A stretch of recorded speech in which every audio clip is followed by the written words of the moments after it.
Okay mga Martes, bago tayo mag-blind items, make sure to like, share, and subscribe to MU Entertainment's YouTube channel.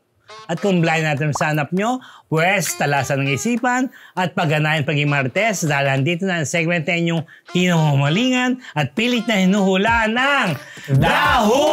Ano ang unang hashtag? Hashtag sleepover.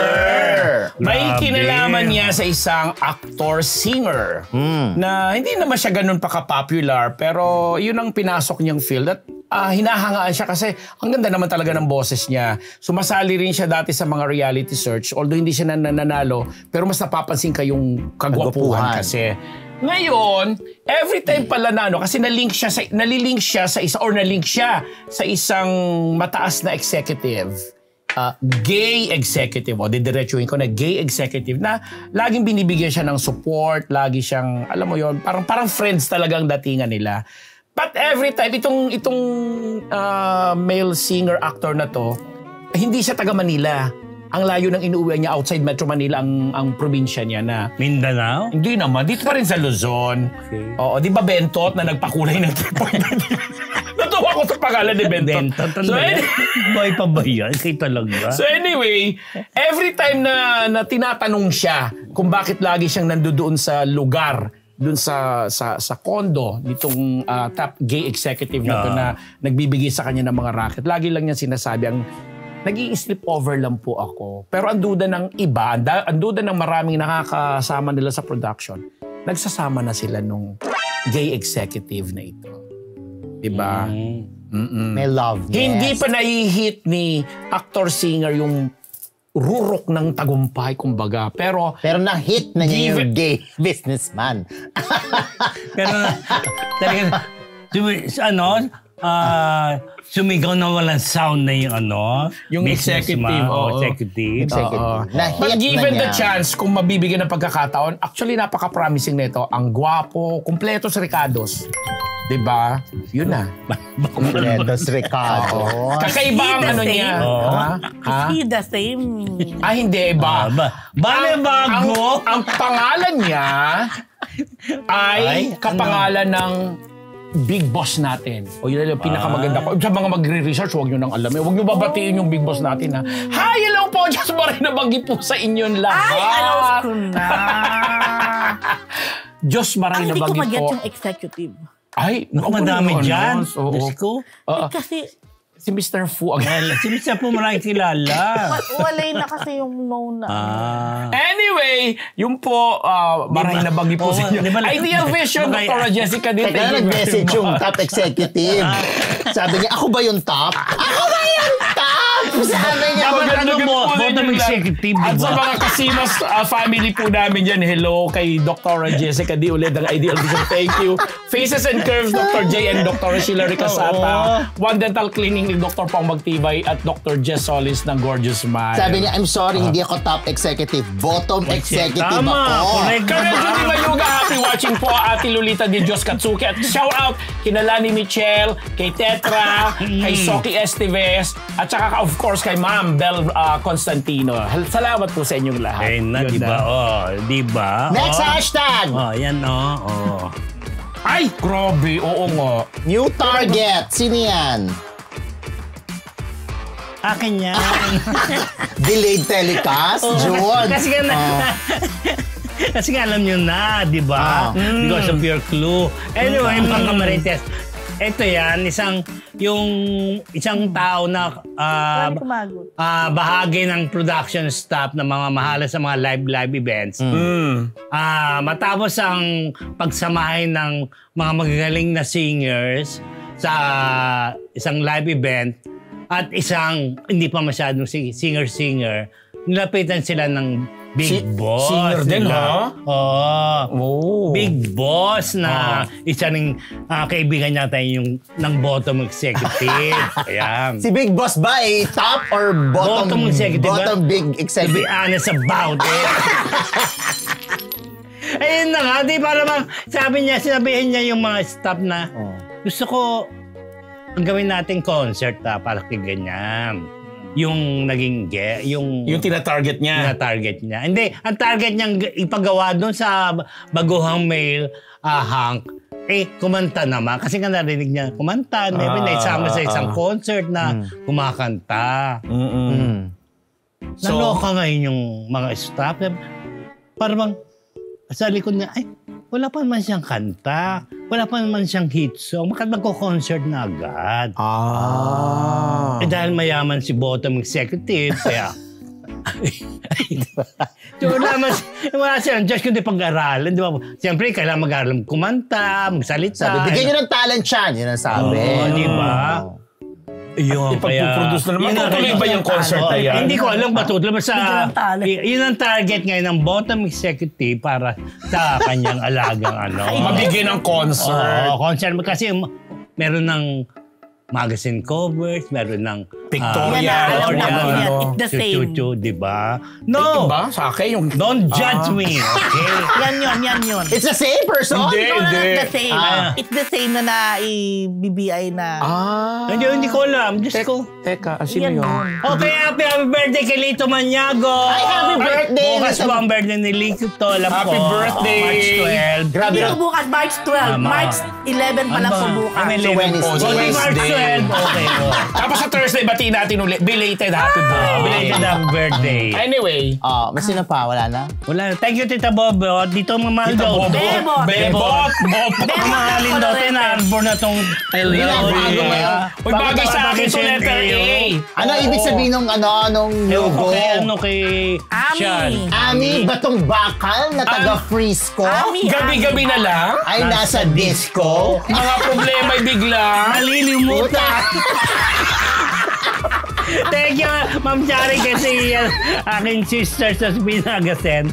Yan. Tsaka si Nesnardo na nasa Michigan. Napag-aalat tayo mga edad.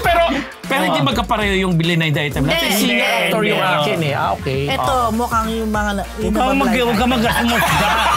Pinuhusga ako!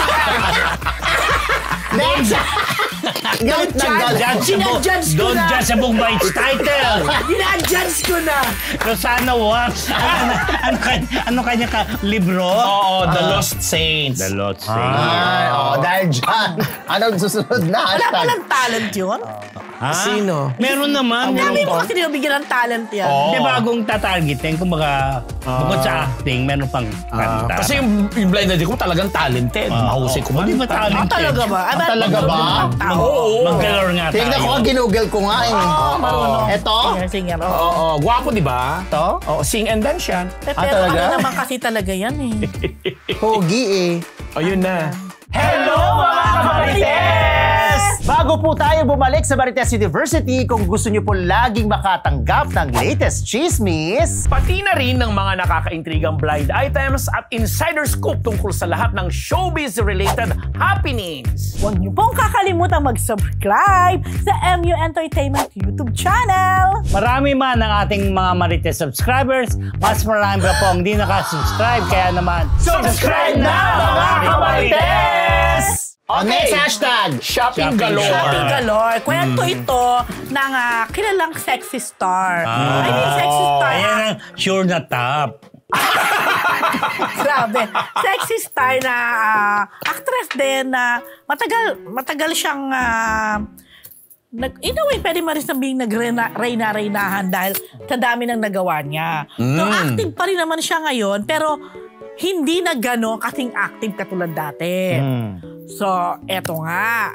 Nagtataka ngayon ang marami kasi, ang lola mo, kahit wala nga masyadong kalakitan, bongga.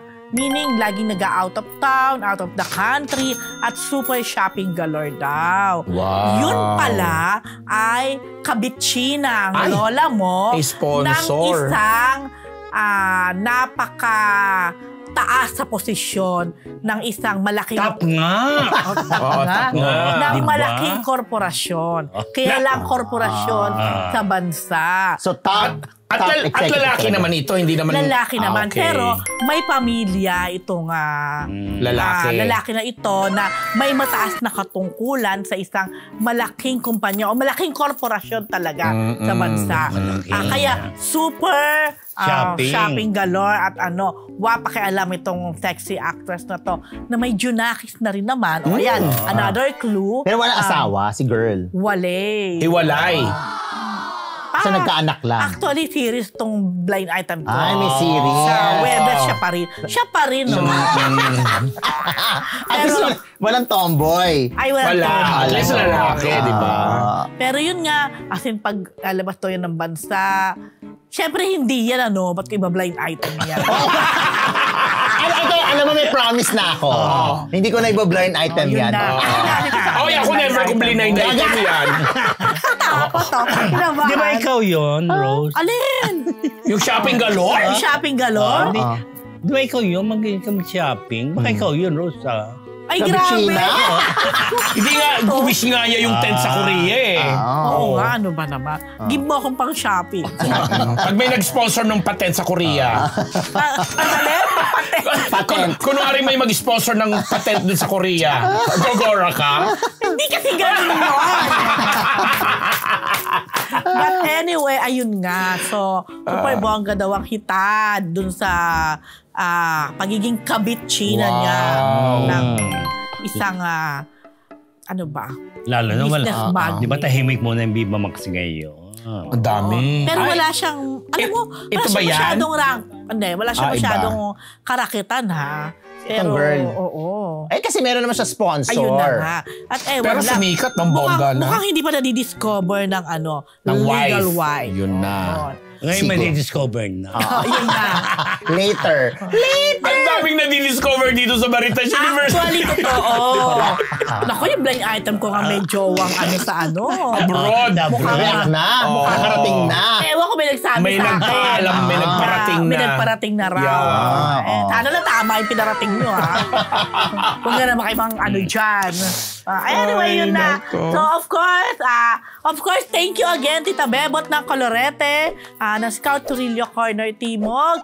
At hello kay Irene, kung free ka, magkita tayo sa Wednesday Bakit hindi po Webes? ng gabi. Kailangan namin mag-usap, no? At upuan ang nalalapit na golden wedding. Wow. Ni Irene. Hindi naman yan. Then, of course, sino ba? Hello kay Ninong Boyet, kay Ate Maribel ng, of course, ng US of A. And, Ate Janet, and na-meet mo si Ate Janet, di ba, din? At saka si Mars Ching. Ayan. Kasi mo yung, di ba, yung assistant ni Mother, sino yun? Ate Weng, ba yun? Ni Nanay, oo, si Ate Weng. Na siyang nagluto ng lambs at ng malengke para sa aming dinner at breakfast. Wow. Yes. Yun lang. Okay. Dahil dyan. Dahil dyan, Next hashtag. Joyride. Sa grabe. Joy. Eto na, may kinalaman rito sa isang singer-actor. Na naman? Ayan, Dami-dami na natin. Dami na natin kung mga actor singer. Pwede Singer-actor, actor-singer. Pero hindi tayo nag-usap talaga. Hindi talaga. Pero hindi yung sa'yo. Hindi ko sabihin yung pangalan. Hindi yun, hindi rin yung sa akin. Ito na, si singer-actor pala, meron pala siyang parang gustong-gusto niya yung joyride. Ibig sabihin yung babiyahe, sasakay sa motor, magbibisikleta, o kaya kotse, ganyan. Eto na. Dahil yan din daw ang naging dahilan kung bakit sila, isa sa mga naging dahilan kung bakit. Aga naman ang clue. Aga naman ang clue yan kaagad. Hindi yan. Papahingayin ko muna yan. Papahingay pero lumabas sa TikTok, ha? Ano Doon yun? sa IG Last year mo, pa ha? yun. Nakita ko, nag-pop up sa IG ko, ha? Last year pa yun. Yung interview mo, ha? Kanya? Oo. Hindi, ito Yung na. interview doon sa naling pa. Huwag na. Tignan nyo na sa TikTok. Anyway, ito na. So si singer-actor, isa sa pala naging dahilan ng kanilang paghihiwalay ng kanyang girlfriend na actress. Dahil sa punta sila abroad. Bawa, 1 week sila doon. Yung 3 days daw, sobrang sweet nitong si actor, singer. Kay actress. Okay. 3 days. Kay girlfriend. Pero after 3 days, bigla na lang daw maglalaho itong si singer-actor. Tapos, bigla na lang mahuhuli na angkas na ng isang AFAM na lalaki. AFAM, foreigner. O kaya naman, bigla na lang makikita, may kasama sa isang sasakyan, ganyan na naman. May kasama na mga AFAM. Tapos kakalimutan na niya yung si actress. Pagkatapos ng 3 days, Kakaloka naman yung kaya daw, isa yun sa naging dahilan na parang red flag na tama na. Kasi hindi lang daw isang beses nangyari. Bilang red flag ang tawag dyan. Ano ba to? Given na given. Blood flag. So, ayun na. So, joyride yun. Dahil nga lagi niya nakita may kasamang AFAM. Ngayon naman daw, laging nakikita itong si singer-actor na palaging kasama ang kapwa niya singer-actor. Your favorite? Na nagjo-joyride. Sinong sumasakay? Minsan daw, angkas, minsan naman separate. Basta sabay silang jajalis. Very Aubrey tsaka Aubrey tsaka Troy. So pwedeng, pwedeng bisikleta, pwedeng motor, pwedeng kotse, basta joyride. Pero ako mas motor ako. Mas motor. Bakit? Wala lang. Saan ka, sa harap o sa likod? Sa likod. So yun, ay mukhang happy naman itong si singer-actor 1 na may dating girlfriend at itong si singer-actor 2. They met, Nagtagpo sila. ang kanilang landas ng dahil sa joyride. Akala ko mahilig sa AFAM si singer-actor 1. Kasi nasa Pilipinas siya, wala masyado. Kaya tiniripan niya na muna si singer-actor. Si singer-actor number 1, awarded siya pagdating sa pag-awit at pagdating sa pag-arte. Tama. Si singer-actor number 2, sing and dance. Sing and dance. Tapos, may award na ba siya? Parang wala pa. Hindi ko sure. Hindi, meron na siguro, pero hindi... Nililigaw mo lang. Hindi kasing ni singer-actor number 1. Mas sikat si singer-actor 1. Yes. Pero yung jowa niyang female dati, celebrity din, artista rin. Artista rin, actress. Na may karelasyon na ngayon, kaya parang dead man na siya. Dead man na siya. Sa abroad nila ginagawa. Tama na yan. Okay na yan. Dahil dyan, mabati na ako WTFU sa YouTube and Spotify, Hair Shop Salon, Salazar Dental Clinic, kay Miss Bel Constantino ng Stan Empire Lending Corporation, kay Gracie Cornejo, kay Lito Maniago, happy birthday, at happy birthday din kay Sneezy Solis McDonald, and of course kay Miss Alan Jones. Alan Jones. O, diba? Thank you. Lito happy birthday. Yes, mga kamarites. O, ayan ha. Bago po natin tapusin ang live, pasalamatan natin ang Scat Media para sa kanilang studio facilities. Kung nais nyo rin pong gumawa ng inyong mga sariling content, i-message lang po ang Scat Media sa Facebook. Mag-like, share, at subscribe na rin po kayo sa MU Entertainment YouTube para makatanggap ng notif sa ating uploads. Yon! Di ba? Tapos na tayo, mga marites. Puro singer-actor Di ba? tayong Pare-pareho tatlo. kami ng line item, di ba? Siya lang na iba. Hindi sa akin singer-actor. Hindi tayo nagkopyahan. Hindi lang. Papunta pala sa singer. Kasi nga wala pa nga song. Wala pa nga song na hit. Ito, Yung sa akin yung mga got songs me na. with the magazine cover, yung mga Di gano'n. ba? Unti-unti mo namin ng mo. Obvious kasi Kaya Di ba? Obvious daw yung blind item mo dun grabe sa amin ni naman, Diyos ko. Rose. Pero ikaw, grabe, singer-actor 1 at singer-actor 2. Hula-hula na kayo, mga marites. Salamat po sa lahat ng tumutok ng live. Mahigit 1,000 nating live viewers. At syempre, kita-kita tayo ng Thursday. Okay, hula na. Yan po ang daho mula sa Marites University! Na ganon!